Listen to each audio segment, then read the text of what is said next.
ঘুমের অভ্যাস একেকজনের একেক রকম। কেউ কাত হয়ে ঘুমাতে ভালোবাসেন, কেউ আবার চিত হয়ে।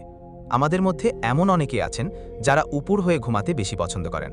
কিন্তু আপনি কি জানেন, রাসূল সাল্লাল্লাহু আলাইহি ওয়াসাল্লাম উপুর হয়ে ঘুমাতে কঠোরভাবে নিষেধ করেছেন এবং উপুর হয়ে ঘুমালে 5টি ক্ষতি হয়।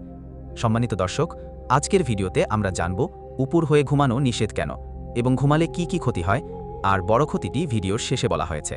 সুতরাং ভিডিওটি খুবই গুরুত্বপূর্ণ হতে চলেছে, তাই সম্পূর্ণ ভিডিওটি দেখার অনুরোধ করছি। ভিডিওটি শুরু করার আগে একটি অনুরোধ, দিন প্রচারের স্বার্থে চ্যানেলটি সাবস্ক্রাইব করে আমাদের সাথে থাকুন। উপুর হয়ে ঘুমানো এটি জাহান্নামীদের ঘুমের ভঙ্গি, এজন্য রাসূল সাল্লাল্লাহু আলাইহি ওয়াসাল্লাম এভাবে ঘুমাতে নিষেধ করেছেন। সুনান ইবনে মাজা 3723। এভাবে ঘুমালে 5টি ক্ষতি হয়। হজমে সমস্যা হয়, পেটের ওপর চাপ পড়ে বলে খাবার সহজে হজম হয় না, যার ফলে গ্যাস, গ্যাস্ট্রিক ইত্যাদি রোগ হয়। 2. শ্বাস প্রশ্বাসে কষ্ট হয়। উপুর হয়ে ঘুমালে ফুসফুস ও বুকে চাপ পড়ে, স্নায়ুতন্ত্রের ক্ষতি। এই ভঙ্গিতে মেরুদণ্ড বাঁকতে থাকে, ফলে পিঠে ব্যথা, স্পাইরানাল ডিস্ক সমস্যা দেখা দেয়। 4. ত্বকের সমস্যা। উপুর হয়ে ঘুমালে ত্বকের ওপর চাপ পড়ে, যার কারণে চামড়া কুঁচকে যেতে পারে এবং বলিরেখা দেখা দিতে পারে। সবচেয়ে বড় ক্ষতি হচ্ছে এটি সুন্নাহ বিরোধী। রাসূল সাল্লাল্লাহু আলাইহি ওয়াসাল্লাম বলেছেন, তুমি এমনভাবে ঘুমিয়েছ যেভাবে আল্লাহ অপছন্দ করেন। আবু দাউদ 5040।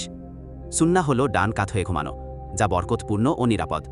প্রিয় দর্শক, নবীজির প্রতিটি সুন্নার পেছনে লুকিয়ে আছে রহমত ও হিকমা। উপুর হয়ে ঘুমানো থেকে বেঁচে থেকে বরকতময় ঘুমের পথে আসুন, ডান কাত হয়ে ঘুমান। ভিডিওটি ভালো লাগলে একবার শেয়ার করুন। ইসলাম প্রচারে আমাদের সাথেই থাকুন। চ্যানেলটি সাবস্ক্রাইব করতে ভুলবেন না।